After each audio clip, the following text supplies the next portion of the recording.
So you once said that when you first came across Buddhism, you would meditate for an hour in the morning, an hour in the evening, and Keep the precepts.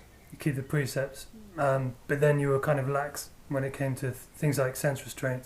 You might go out with friends and even then, I would be sense restrained. I wouldn't go out and then go wild or something.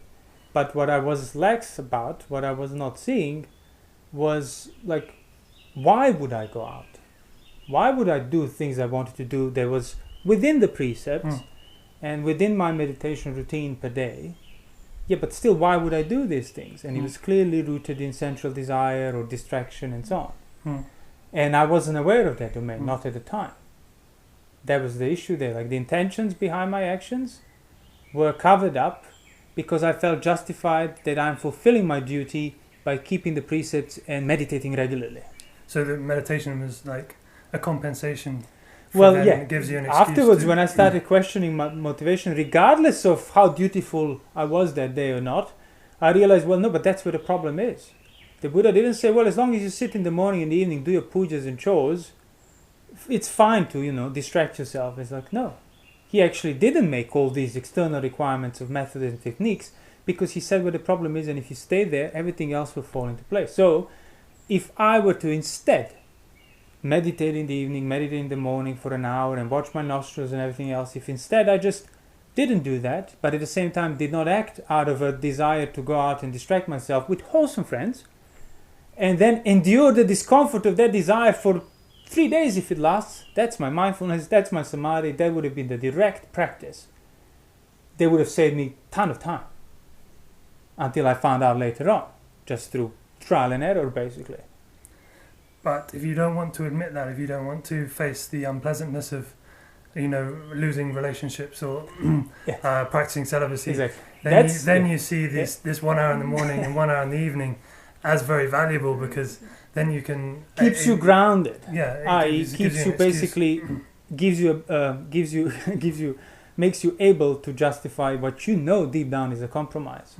And that's why, again, a person might be, not clear about it yet, covering it up a bit. Of course, it's a mixture of both.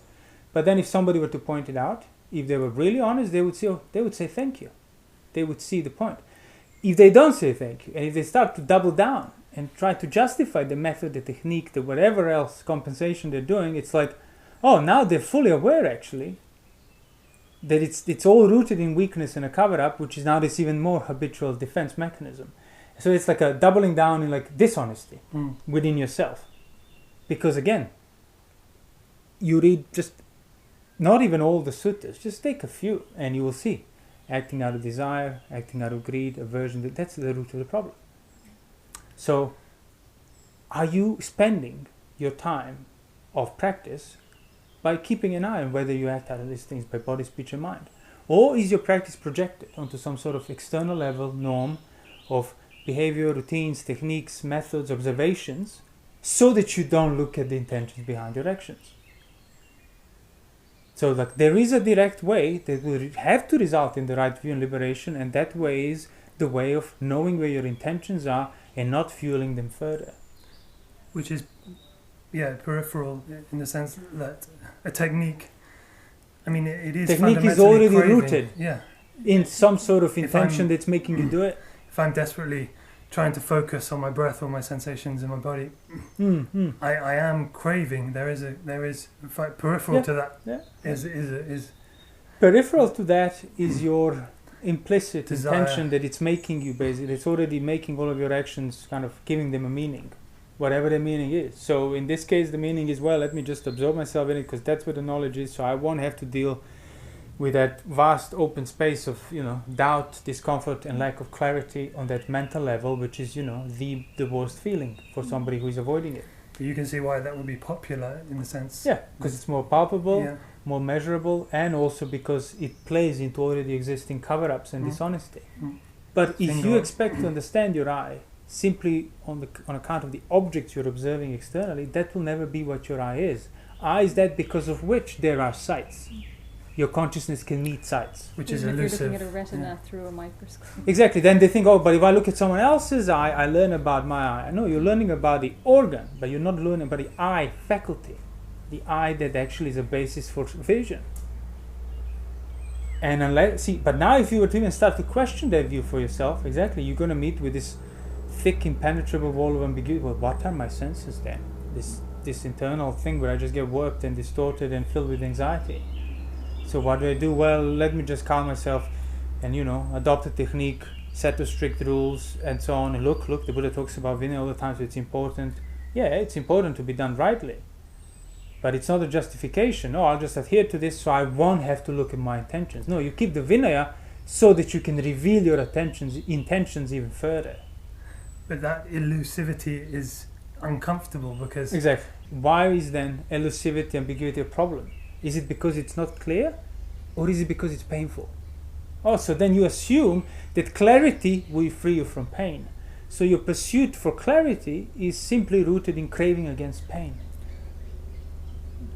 And that feeds your craving further, which means makes you liable to pain further. So it's ignoring this fundamental assumption that pain is a problem.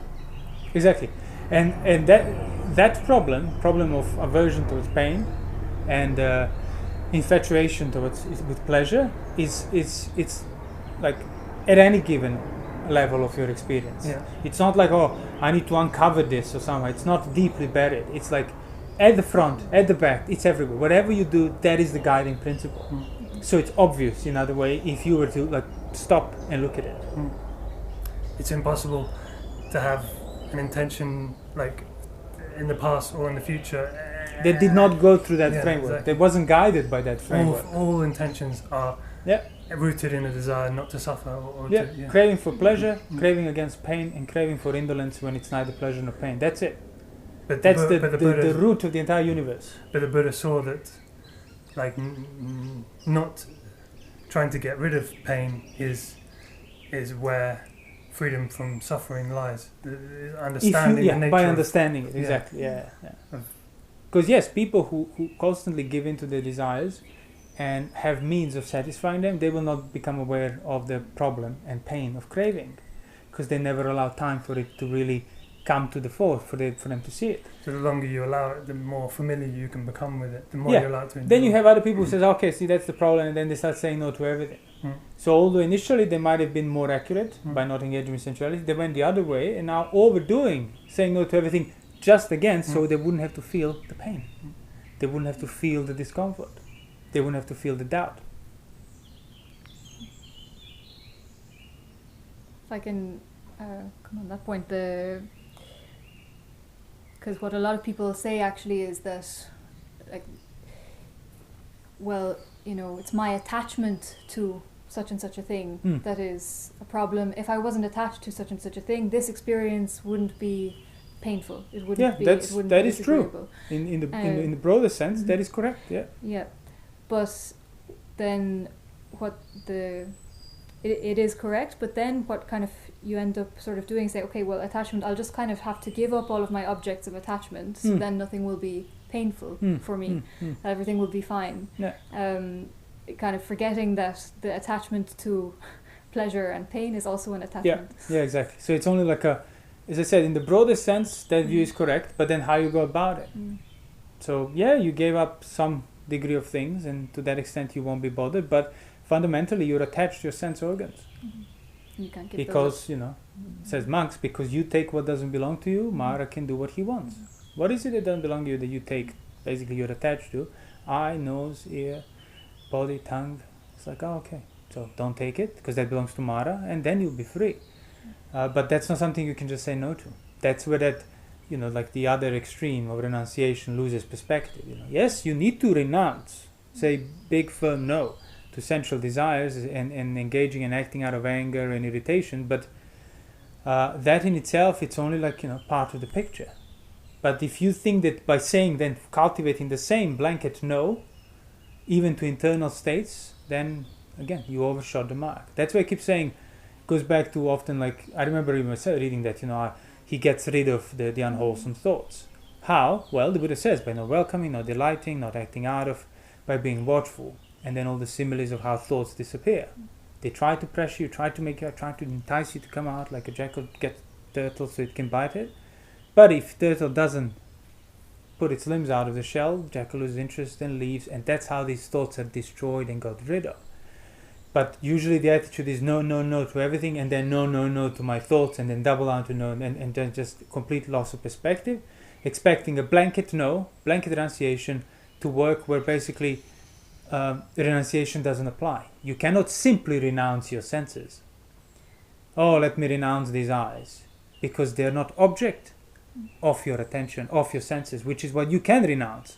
I can renounce looking at this instead of look at something else. But I can't renounce eyes. I just can't. For as long as they're here, I can't renounce them. And then sure enough, yeah, some people thought, oh, well, if only I would not have eyes or ears, I'd be liberated. And they said, yeah, my teacher teaches not seeing forms with the eyes and not hearing things with the ears. That's the liberation. He says, well, you're no different than a blind or a deaf man. And then that culminates into that whole, yeah, you're still attached to avoiding pain and prolonging pleasure.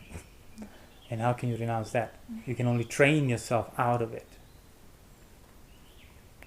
If I were to kind of question let's say my meditation in the morning, in the evening, then, it would mean like that I don't have this to fall back on, so therefore I would have to really start giving up things that I don't want to give up.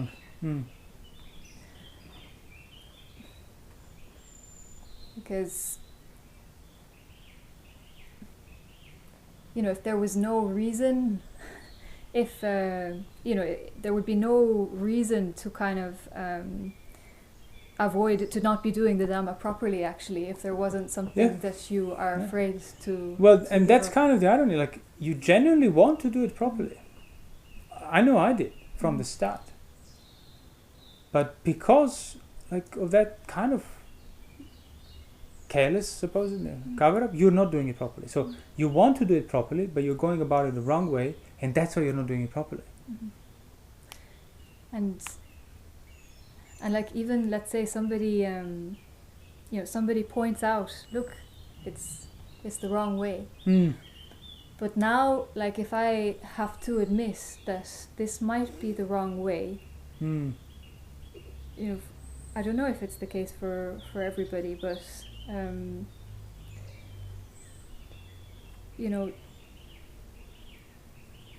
that might mean that basically my whole kind of this community I'm part of, this teacher I follow, like everything that has come to almost sort of define my life, I might be against that. That might not be. I might have to drop all of it.